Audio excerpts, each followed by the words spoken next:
Big announcement today from the College Football Hall of Fame that both Mark Richt and Garrison Hearst are on the 2023 ballot. And, it's something that comes from the National Football Foundation. I'm going to talk about both I'm going to talk about Mark Richt more. Garrison Hearst was one of the most dynamic running backs in college football history. I mean, it would surprise me if he was not uh, elected to the College Football Hall of Fame. Exactly when, I don't know. He was the Doak Walker Award winner in 1992. He was a consensus All-American. That season, he was number 3 in the Heisman Trophy balloting. I think he's the most recent Georgia player to be voted in number 1, 2, or 3 in the Heisman. So, I completely expect for Garrison Hearst to get in there. He averaged, this is all coming from Claude Felton's office over at Georgia, 6.8 yards per carry, which shattered Bo Jackson's SEC single season average of 6.4. Shattering is a strong word from Claude, but okay. Hurst also broke three of Herschel Walker's SEC records by setting new conference marks for single season points scored, which is 126. Total touchdown. He had 21 touchdowns in a season. 19 of them were rushing. He had 1,910 all-purpose yards, which was the second most in a single SEC season. For me, Garrison Hearst belongs in the Hall of Fame. I'm a touch surprised he's not already in. But okay. The guy was sick. I went to the Citrus Bowl that year when they beat Ohio State, and that was a very good Georgia team that narrowly lost out on being undefeated, frankly, in 1992. That was a very good Georgia team. But I do want to focus on Mark Richt. There's a lot that Mark accomplished. I think you can make the case that Mark is the best college football coach in the sports history that didn't win a national championship. I mean, guys like Bo Schembechler, Mark Richt. There's a lot of really good coaches that did not win the national championship, but I would suspect that Mark is probably the most accomplished. That's a good question. I haven't looked at everybody. I mean, Tubby Tuberville was a very good college football coach, but Mark won everywhere he went, and his time at Georgia uh, was elevated a program that should have been higher than it was the entire time, and Mark did that. Here's what Claude's office got together for Mark Richt. Richt compiled a Georgia record of 145 and 51, so he won 74% of his games. From 2001 to 2015, he was 85 and 14 in SEC play. His teams won 2 SEC championships, went to the conference championship 5 times, 15 bowl games in a row, 8 top 10 poll finishes, and a 42-2 record against non-conference opponents in Sanford Stadium. So I'm trying to think. He lost to Georgia Tech in 8 and 14, so that's got to be those only 2 losses. I mean, Mark Richt completely dominated Georgia Tech. And in the grand scheme of things, obviously a wonderful individual. One thing that Claude's the sports information director at Georgia. Talk about legendary. That's what Claude has been for decades now at Georgia. 301 football student athletes earned their degrees during Mark's time. 8 academic All-Americans in that time. Make sure you're picking up DAWGSTRUCTION. The link is down below. It's an awesome book, 80 pages. I am going to have to reorder soon, so make sure that you are picking this up. The link is below. Now listen, order it today before I get it. I'm probably going to run out of them this week. So I just did the math. The big thing about Mark Richt's time at Georgia, there were 2. Not just the winning of the league twice, because that was certainly a big deal. No question there. But I think it was the Tech rivalry, Auburn rivalry, and then the Tennessee game. Those 3 series completely changed when Mark got there, and he pretty well abruptly ended Tennessee mattering on a national scale. And when I say abruptly, I mean 2001. The hobnail boot does not prevent Tennessee from winning the national championship, but in 2002 on, Tennessee does not get a look at the national title. And the reason really why was because of what Mark was doing in Georgia, not just with recruiting, but with winning on the field. In 2000, it's important to remember that Jim Donnan was essentially let go because he lost 3 times in a row to Georgia Tech. I mean, that's it. Now Jim can speak for himself, but from my perspective, I don't see how it'd be anything other than that. I mean, lost to South Carolina twice in 2006 and then 2000. But it was the Georgia Tech game. The lack of winning against Florida was one thing, but losing to Tech, Georgia, excuse me, losing to Tech, Auburn, and Florida all in the same period of time from, in 1999, Georgia lost to Auburn, Tech, and Florida. In 2000, they lost to Auburn, Tech, and Florida, and it was time. I mean, Jim had done a lot of good things, and that left the door open, and Mark came in, and you could tell right away that things were different. I have a good friend of mine, lifelong friend. Corey Robinson was a player that wrapped up his last year at Georgia in 2000, and I ran into him at Butts Mirror um, when Mark Richt's tenure just started, and he said they're not playing around at all. So it was a different vibe for sure. And Mark took that '01 season and moved forward with the momentum of it essentially almost for a decade. But, you know, they beat Arkansas State in the opener and then just lost a total heartbreaker to South Carolina.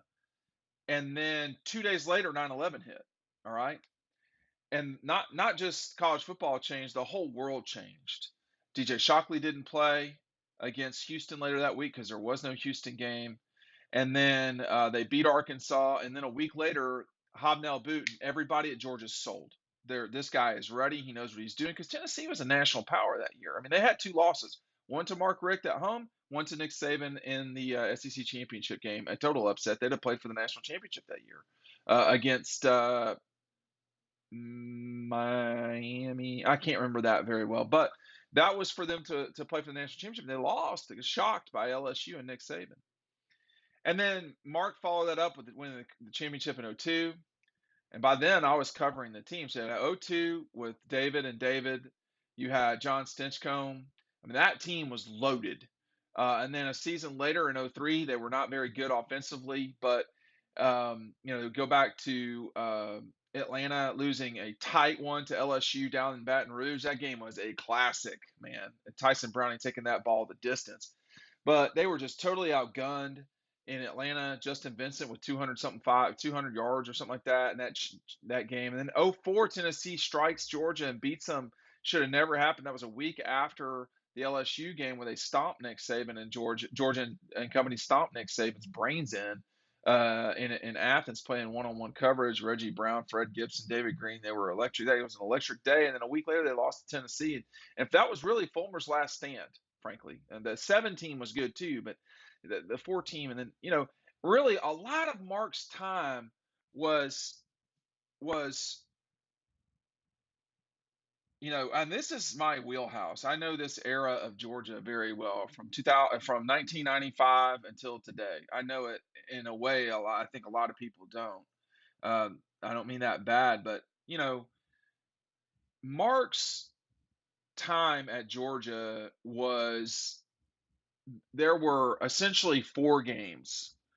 It was the Gators, Tech, Auburn, and Tennessee. Now South Carolina came and went, Tennessee came and went, but it was predicated on those games essentially, the big games. And he had a real hard time against the Gators, but he was pushing uphill, right?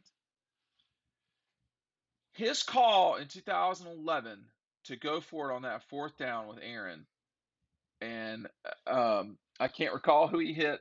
I think it wasn't Chris Conley. It was Michael Bennett, I think. That changed that series.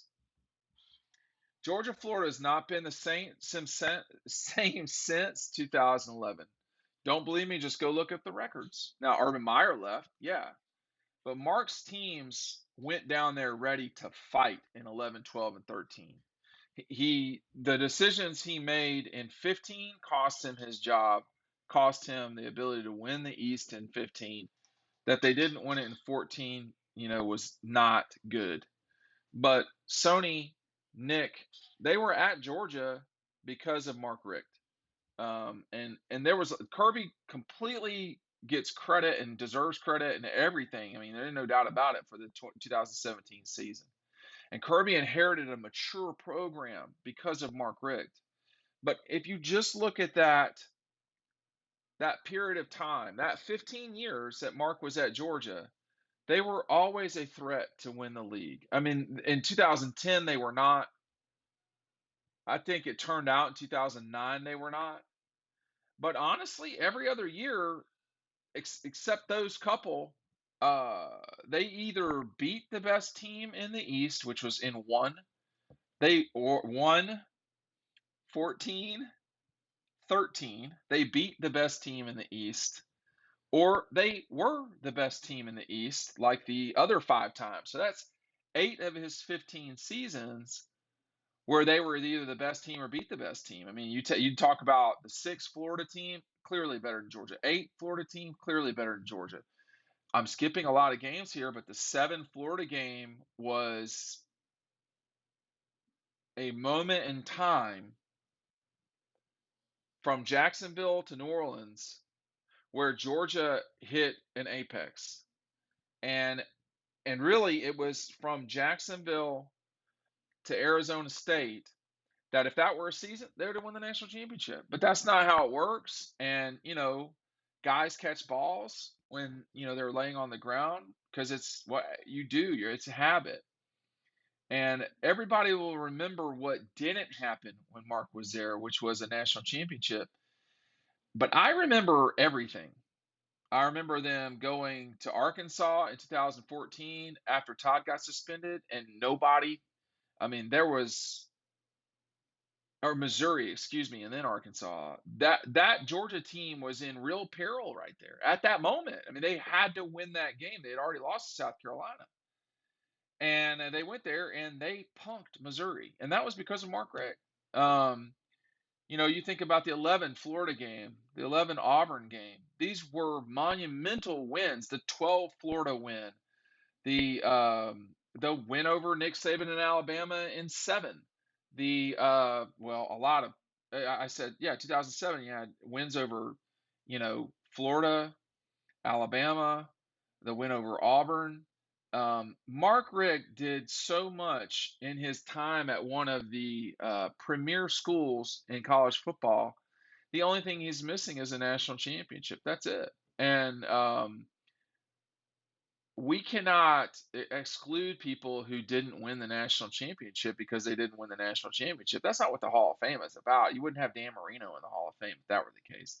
So I fully expect Mark to be voted in. And I think that Garrison Hearst is totally deserving. But, Mark's time was, for me, it's just me. I had that was the beginning of me doing this for a living. And everybody who's watching this is at least in part the reason why I continue to have the ability to do it. But, Georgia fans have been great fans for a long, long time. And Georgia has had, in the last 40 years, some great coaches. They've had 3 coaches in the last 40 years who have won national championships. One at Marshall, but Georgia has had some real deal head coaches. And you could make the argument in the last 40 years that Mark is as good as anybody that was at Georgia. But he didn't win the national championship. He didn't win the national championship. He's not as consistent as Kirby has been because I think it is more deadly for Kirby. This is a this is a day-to-day game that is life or death for Kirby. It is not life or death for Mark. And I think that he's focused on now, thankfully, on more important things like his family and his grandchildren, et cetera, and staying as healthy as he possibly can. I love Mark Richt, and I think he did so much for Georgia, for college football, for people like Schock and Russ Tanner and Ryan Schnitzer and you know there his legacy is not going to soon be forgotten um, for me. And at Georgia, um, he was a winner, and I think that's what you want in the College Football Hall of Fame.